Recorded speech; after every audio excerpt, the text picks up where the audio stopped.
Gimana kabarnya hari ini? Alhamdulillah sehat semua ya. Sebelum kita mulai pembelajaran hari ini, kita absen dulu yuk. Rani hadir? Adit hadir? Salsa hadir? Oke. Semuanya lengkap ya? Alhamdulillah. Sebelum kita mulai pembelajaran hari ini, coba kalian pikirkan sebentar. Kalau kalian perhatikan, hampir semua alat di rumah kita tuh, contohnya kayak lampu, televisi, kipas angin, bahkan charger HP yang kita pakai sehari-hari itu bisa berfungsi tuh karena adanya listrik. Pernah nggak kalian kepikiran kenapa listrik di rumah kita tuh bisa bekerja dengan efisien walau jarak rumah kita jauh dari pembangkit listrik? Nah, jawabannya itu ada pada salah satu konsep penting dalam fisika, yaitu arus bolak-balik atau yang sering disebut dengan AC atau alternating current. Nah, hari ini kita akan bahas secara lengkap mulai dari pengertiannya, bentuk gelombangnya, sampai bagaimana hubungan antara arus, tegangan, dan daya dalam sistem AC ini. Jadi, siapkan buku catatan dan saya harap bisa fokus ke saya dulu ya. Ayo kita mulai dari konsep dasarnya dulu. Oke, pertama-tama kita mulai dulu bahas dari pengertiannya. Arus bolak-balik atau alternating current adalah arus listrik yang arah dan besarnya berubah-ubah secara periodik terhadap waktu.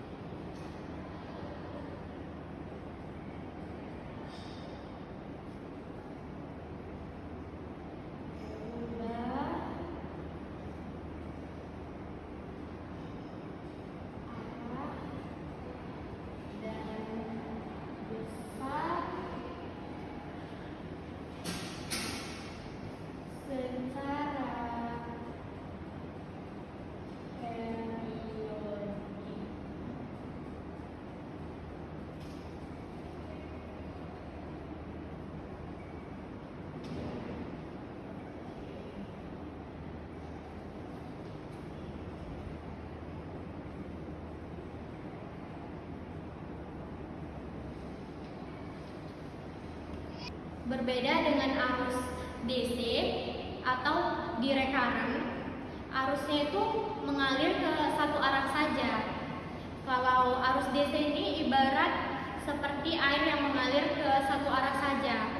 Sedangkan arus AC ini ibaratkan air yang mengalir itu maju mundur dengan beraturan seperti itu. Nah, kenapa sih sistem kelistrikan di rumah itu menggunakan AC bukan DC?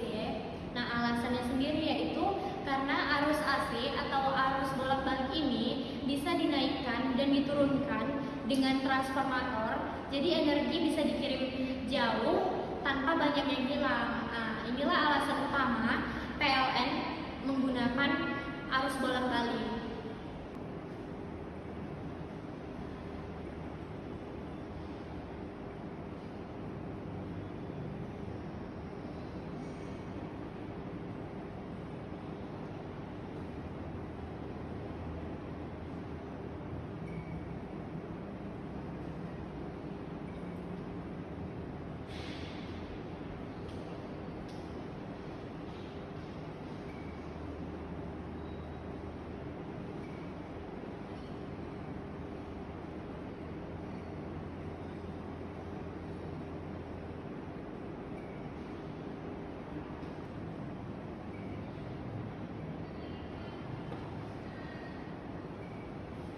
Nah, arti dari gelombang sinusoidal ini yaitu artinya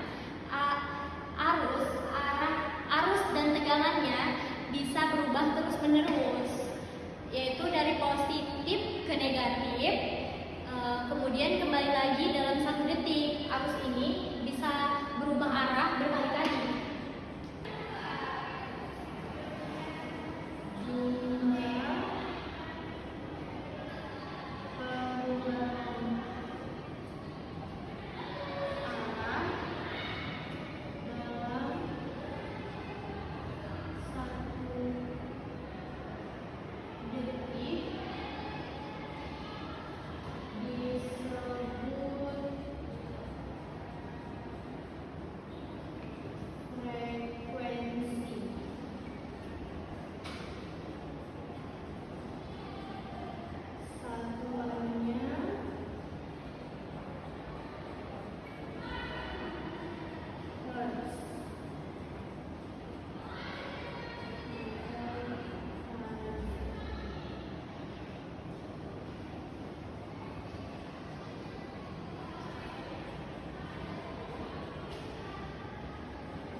perubahan arah dalam 1 detik disebut frekuensi, satuannya hertz.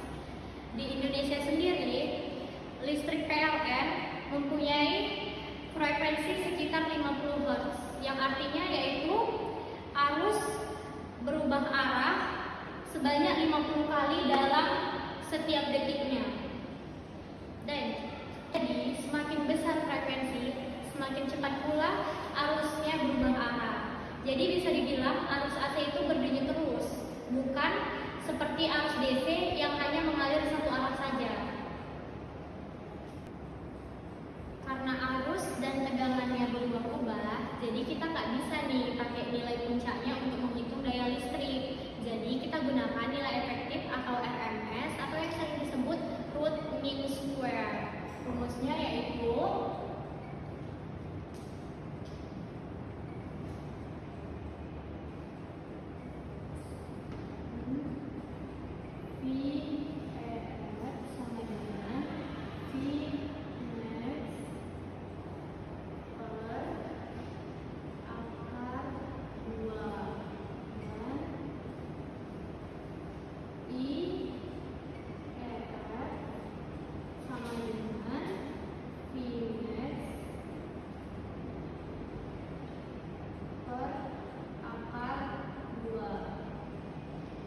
rumus dari RMS sendiri yaitu VEF sama dengan Vmax per akar 2 dan IEF sama dengan Vmax per akar 2.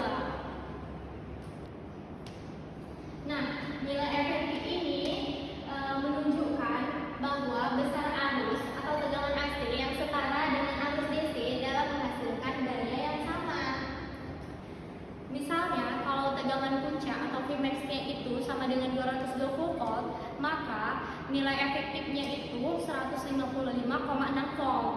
Nah, ketika kita bilang di rumah kita listriknya itu 220 volt. Nah, sebenarnya itu nilai efektifnya, bukan nilai puncaknya. Dalam arus bolak-balik, hubungan antara arus dan tegangan itu tergantung dari jenis komponennya.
bolak-balik. Kelebihan AC adalah bisa diubah tegangannya dan dengan transformator. Jadi listrik bisa dikirim dari jarak jauh tanpa banyak yang hilang. Kemudian selain itu teknologi modern seperti inverter dan mengatur kecepatan motor juga bekerja dengan prinsip arus bolak-balik. Jadi bisa dibilang hampir semua kehidupan kita sekarang tergantung pada arus bolak-balik ini atau arus AC ini.